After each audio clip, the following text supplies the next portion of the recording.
Hello guys, स्वागत है आपका आज की इस अमेजिंग वीडियो में। गाइस, आज की वीडियो आपके लिए बहुत ज़्यादा इंपॉर्टेंट होने वाली है क्योंकि आज की इस वीडियो के साथ हम लोग शुरू करने वाले हैं माइक्रोसॉफ्ट एक्सेल का कंप्लीट कोर्स, जिसमें हम लोग सीखेंगे कि माइक्रोसॉफ्ट एक्सेल क्या होता है, किस पर्पज़ के लिए इसका यूज़ किया जाता है और कहाँ कहाँ पर हम लोग माइक्रोसॉफ्ट एक्सेल का यूज़ कर सकते हैं। तो ये हमारी एक्सेल की पहली वीडियो है और एक्सेल ओपन करने के लिए हम लोग अपनी कंप्यूटर स्क्रीन पर चले जाते हैं। ये कुछ इस तरह से हमारी कंप्यूटर स्क्रीन यहाँ पे ओपन है। अब मैं यहाँ पे आपको बताता हूँ कि किस तरह से माइक्रोसॉफ्ट एक्सेल को ओपन किया जा सकता है।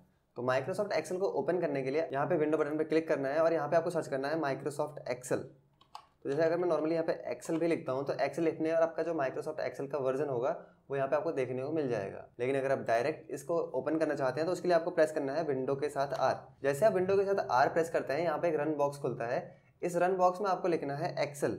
तो जैसे आप यहाँ पे एक्सेल लिखेंगे और ओके करेंगे तो आपका माइक्रोसॉफ्ट एक्सेल ओपन हो जाएगा। ये वो फाइल्स हैं जो हमने रिसेंटली अभी यूज़ की हुई हैं और राइट साइड में आपको कुछ यहाँ पे पहले से बने हुए फॉर्मेट दिख रहे होंगे जिन फॉर्मेट का हम लोग यूज़ कर सकते हैं अपने एक्सेल के वर्क के लिए। यहाँ पे पहला ऑप्शन आ रहा है हमारे पास ब्लैंक वर्कबुक का। जब भी हम लोगों को कंप्यूटर में काम करना होता है एक्सेल के ऊपर तो हम लोग एक ब्लैंक डॉक्यूमेंट को लेते हैं अगर हम लोग स्टार्टिंग से कर रहे हैं तो अभी हमारी ये पहली वीडियो है और हम स्टार्टिंग से इसको सीखेंगे। उसके लिए मैंने ब्लैंक डॉक्यूमेंट यहाँ पे ले लिया है। तो कुछ इस तरह से इसका इंटरफेस है जहाँ पे आपको फाइल का ऑप्शन दिख रहा है, होम है, इंसर्ट है, page layout, formulas, data, review, new tab और व्यू।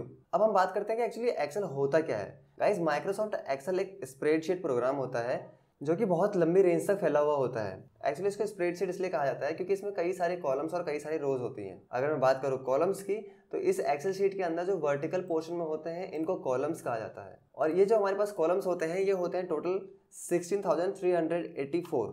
ऐसे न्यूमेरिक और हॉरिजॉन्टल वे में जो हमारे पास होती हैं वो होती है रो, और रो हमारे पास होती हैं 10,48,576। इतनी हमारे पास टोटल रोज होती हैं। तो इन कॉलम्स और इन रोज की हेल्प से हमारी पूरी शीट तैयार होती है।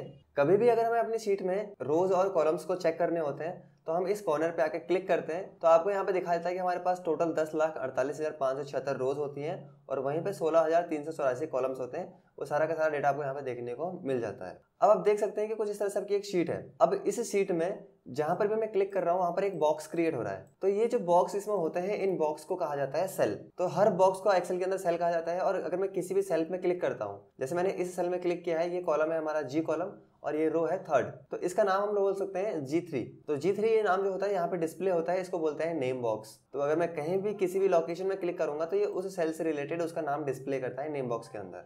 अगर मैं किसी भी सेल में क्लिक करता हूं तो यहाँ पे आप देख सकते हैं कि जो मैंने उसके अंदर लिखा हुआ है वो सारा का सारा हम लोगों को यहाँ पे फॉर्मूला बार के अंदर दिख जाता है। फॉर्मूला बार का ये काम है कि ये फॉर्मूला डिस्प्ले करने के लिए या फिर फॉर्मूला को एडिट करने के लिए यूज किया जाता है। अगर मैं डायरेक्ट यहाँ पे क्लिक करता हूँ तो कुछ इसमें ऐड और रिमूव जो भी करूंगा वो यहाँ डायरेक्ट हमारी सेल पे इफेक्ट करेगा। ये होता है सेल। अब यहाँ पे ये होता है वर्टिकल स्क्रॉल बार जिससे हम सीट को अप एंड डाउन कर सकते हैं, और ये होता है एक हॉरिजॉन्टल स्क्रॉल बार जिससे हम सीट को राइट एंड लेफ्ट कर सकते हैं। तो अभी आपको दिमाग में क्वेश्चन आ रहा होगा कि अगर हम लोग कॉलम्स की बात करें तो ये ए कॉलम है, ये बी कॉलम है, ये सी कॉलम है।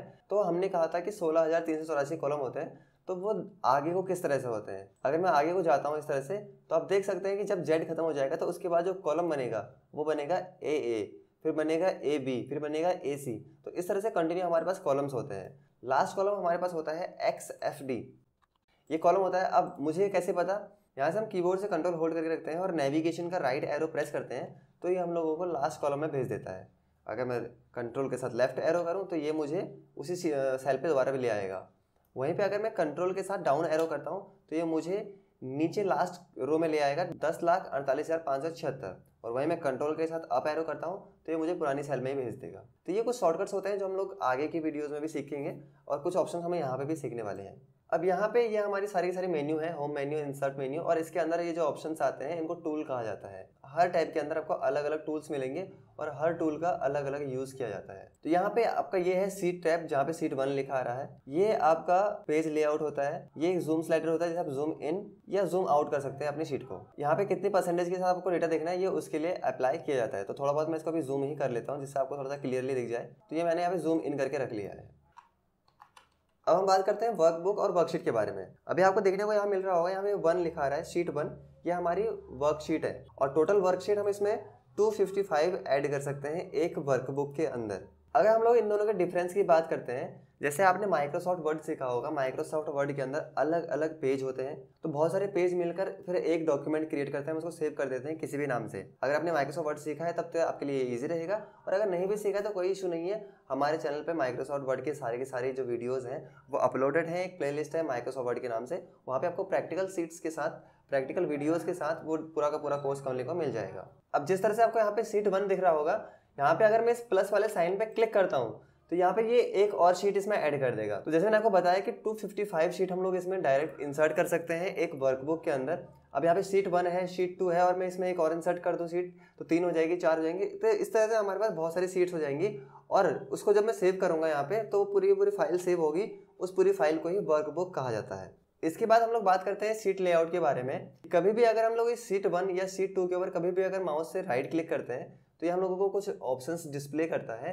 इन ऑप्शंस का क्या काम है, ये पहली क्लास में आपको इसमें बेसिक चीज़ें समझा दे रहा हूँ कि अगर हम इंसर्ट में क्लिक करते हैं और बिना कोई चेंजेस के हम लोग इसको ओके करते हैं तो यहाँ पे एक तीसरी सीट इंसर्ट हो जाएगी जिसमें आप अलग काम कर सकते हैं। और अगर मैं डायरेक्ट इस प्लस वाले साइन पे क्लिक करता हूँ तो इससे भी सीट इंसर्ट हो जाती है। और अगर हम कीबोर्ड से शिफ्ट के साथ F11 प्रेस करते हैं तो यहाँ पे हमारी एक और शीट इंसर्ट हो जाती है। अगर कभी भी मैं किसी भी शीट के ऊपर राइट क्लिक करूँ तो आपको पता है कि ऑप्शन डिस्प्ले करेगा, तो इसमें ऑप्शन आ रहा है डिलीट करने का। अगर वो किसी भी शीट को डिलीट करना है तो यहाँ पे आप डिलीट में क्लिक करके उस शीट को डायरेक्ट डिलीट कर सकते हैं। अगर मैं कभी भी किसी शीट के ऊपर राइट क्लिक करता हूँ और यहाँ पे रीनेम का क्लिक करता हूँ तो यहाँ से मैं उस शीट का नाम चेंज कर सकता हूँ। तो जैसे मैंने यहाँ पे लिख दिया मोहित। मोहित लिखने के बाद अगर मैं इसी शीट के ऊपर राइट क्लिक करूँ और यहाँ पे कर दूँ मूव और कॉपी पे क्लिक, इसके बाद मैं करता हूँ क्रिएट एक कॉपी पे क्लिक और इसे कर देता हूँ ओके, तो यहाँ पे मोहित की ही डुप्लीकेट क्रिएट हो जाएगी। अगर मुझे इसको मूव करना होगा तो किस तरह से मूव करना है, हम लोग इस पर राइट क्लिक करेंगे और मूव और कॉपी पे क्लिक करेंगे। तो आपको इसे कहाँ मूव करना है, तो जैसे कि अगर मैं यहाँ पे मूव टू एंड पे ही क्लिक कर दूं और इसको ओके कर देता हूँ तो ये मोहित 2 वाली जो सीट है यहाँ पे वो एंड में मूव हो जाएगी।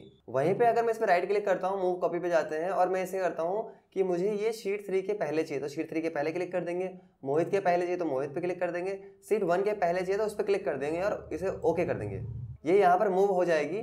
अगर डायरेक्ट आपको मूव करना है तो माउस का लेफ्ट क्लिक आप होल्ड करके रखिए इसके ऊपर, कुछ इस तरह से यहाँ पे एक कॉपी बनेगी और आप यहाँ पे इसको इस तरह से मूव करेंगे तो कहीं भी मूव करके आप माउस के ऑप्शन को छोड़ दीजिए और वहाँ पे आपकी सीट मूव हो जाती है। इसके बाद हम लोग प्रोटेक्शन की बात करते हैं। अगर मैं भी कुछ इसमें लिखूँ तो ये इजीली लिख लेगा, अगर मैं कुछ भी काम इसके अंदर करूँ तो ये काम कर लेगा। लेकिन अगर मैं यहाँ पे सीट के ऊपर राइट क्लिक कर दूँ, राइट क्लिक करने के बाद यहाँ पे एक ऑप्शन मिलेगा आपको प्रोटेक्ट शीट का, आप यहाँ पे क्लिक करिए और यहाँ पे आप कोई भी पासवर्ड दीजिए। जैसे पासवर्ड के अंदर मैंने यहाँ पे लिख दिया मोहित, और एंटर करने के बाद कंफर्म करने पर दोबारा से मैं वही पासवर्ड इसमें टाइप कर देता हूँ। तो उससे होता यह है कि ये आपकी जो सीट है ये प्रोटेक्ट हो जाती है। अब कोई भी दूसरा पर्सन ना आपके डेटा को छेड़ सकता है, ना वो इसमें कोई एडिटिंग कर सकता है, ना डिलीट कर सकता है, ना फिर ऐड कर सकता है। तो ये प्रोटेक्शन होती है कि अगर आपका सिस्टम एक से ज़्यादा लोग चलाते हैं तो आपको प्रोटेक्ट कर सकते हैं, जिससे कि दूसरा यूजर आपके इस डेटा को नहीं छेड़ सकता है। तो कभी भी अगर आपको इसको अनप्रोटेक्ट करना होता है तो आप सीट के ऊपर राइट क्लिक कीजिए, यहाँ पे ऑप्शन आएगा अनप्रोटेक्ट का, और यहाँ पे आप दोबारा से वही पासवर्ड मेंशन कर दीजिए और ये अनप्रोटेक्ट हो जाएगा। आप इसके अंदर जो भी काम करना चाहें तो इस तरह से वो काम इसके अंदर आप कर सकते हैं। इसके बाद हम लोग दोबारा से राइट क्लिक करते हैं शीट के ऊपर और यहाँ पे ऑप्शन मिलेगा आपको टैब कलर का, तो यहाँ से आप शीट्स के टैब कलर जो है चेंज कर सकते हैं। मैंने इस पर राइट क्लिक किया, यहाँ पे गया और इस तरह से मैंने इसको येलो कर दिया। तो एक्चुअली ये यूज़ किया जाता है अलग अलग तरह की आइडेंटिफिकेशन के लिए कि हमको यहाँ पे इस शीट का आइडेंटिफिकेशन क्या देना है और इसका क्या देना है, अलग अलग कलर के अकॉर्डिंग हम फॉर्मेटिंग भी इस पर अलग अलग कर सकते हैं। फिर हम लोग शीट के ऊपर राइट क्लिक करते हैं और यहाँ पे एक ऑप्शन आता है हाइड का। जिस भी शीट को आपको हाइड करना होता है आप उसके ऊपर राइट क्लिक कीजिए और यहाँ से आप डायरेक्ट शीट को हाइड कर सकते हैं। और अगर कभी भी आपको शीट को वापस लाना है तो आप किसी भी शीट के ऊपर राइट क्लिक करिए, यहाँ पे एक ऑप्शन मिलेगा आपको अनहाइड का, और जिस भी शीट को आपको वापस लाना है उस पर क्लिक करके उसे ओके कर दीजिए, वो सीट दोबारा से वापस आ जाएगी। अगर मैं इस पर राइट क्लिक करता हूँ और यहाँ से कर देता हूँ सेलेक्ट ऑल शीट, तो यहाँ पे शीट 3, मोहित, शीट 2 और मोहित 2 चारों सीट एक साथ सेलेक्ट हो चुकी हैं। अगर मैं इसमें कुछ भी टाइप करता हूँ तो ये मैंने जो यहाँ पे टाइप किया, टाइप करने के बाद मैं अपनी शीट को राइट क्लिक करता हूँ और अनग्रुप कर दूँ। अगर मेरी चारों सीट पहले सेलेक्ट हो गई थी, अब अलग अलग हो चुकी हैं। अब सीट 3 में जाए, चाहे हम चाहे मोहित में जाए, चाहे सीट 2 में जाए, चाहे मोहित 2 में जाए, तो इससे होगा ये कि जो मैंने लिखा था वो सेम लोकेशन पे एक ही टाइम में लिख के आ चुका है। तो कभी भी अगर आपको मल्टीपल सीट्स क्रिएट करनी होती हैं तो आप डेटा को कॉपी करने के बजाय आप अपने डेटा में मतलब सीट सेलेक्ट करके सारे डेटा को एक साथ लिख सकते हैं। यह होता है आपके सीट टूल्स के ऑप्शन, मतलब आपके राइट क्लिक करके ऑप्शंस आते हैं। ये सारे ऑप्शंस हम लोगों ने यहाँ पे कवर कर लिए हैं। तो आज के इस वीडियो में हम लोग इन्हीं ऑप्शंस को कवर करेंगे क्योंकि एक्सेल एक इतना डीप फील्ड है जिसके अंदर आपको बहुत सारे ऑप्शंस करने को मिल जाते हैं। तो एक एक करके हम लोग सारी चीज़ों के बारे में वीडियो लाते रहेंगे क्योंकि एक्सेल एक ऐसा सॉफ्टवेयर है जिसको हर फील्ड में यूज़ किया जाता है। चाहे आप ऑफिस की बात करें, चाहे हम लोग किसी कंपनी की बात करें, चाहे हम लोग मॉल की बात करें, चाहे हम लोग किसी शॉप की बात करें, तो हर जगह अकाउंटिंग से रिलेटेड डेटा या फिर कैलकुलेशन से रिलेटेड सारे डेटा को यूज़ करने के लिए हम लोग एक्सेल का यूज़ करते हैं और ये एक बहुत ही यूज़फुल सॉफ्टवेयर होता है किसी भी जॉब पर्पज़ के लिए सीखने के लिए या फिर अपने ही बिजनेस को मैनेज करने के लिए बहुत ही यूज़फुल ऑप्शन होता है। आई होप गाइस आपको सारे ऑप्शन समझ में आए होंगे और आपको ये वीडियो भी पसंद आई होगी। अगर वीडियो पसंद आती है तो प्लीज़ इस वीडियो को लाइक करें, कमेंट करें और ज़्यादा से ज़्यादा इस वीडियो को शेयर करें। अगर अभी तक चैनल को सब्सक्राइब नहीं किया तो प्लीज़ चैनल को सब्सक्राइब करें। जल्दी मिलते हैं नेक्स्ट वीडियो के साथ। Thank you.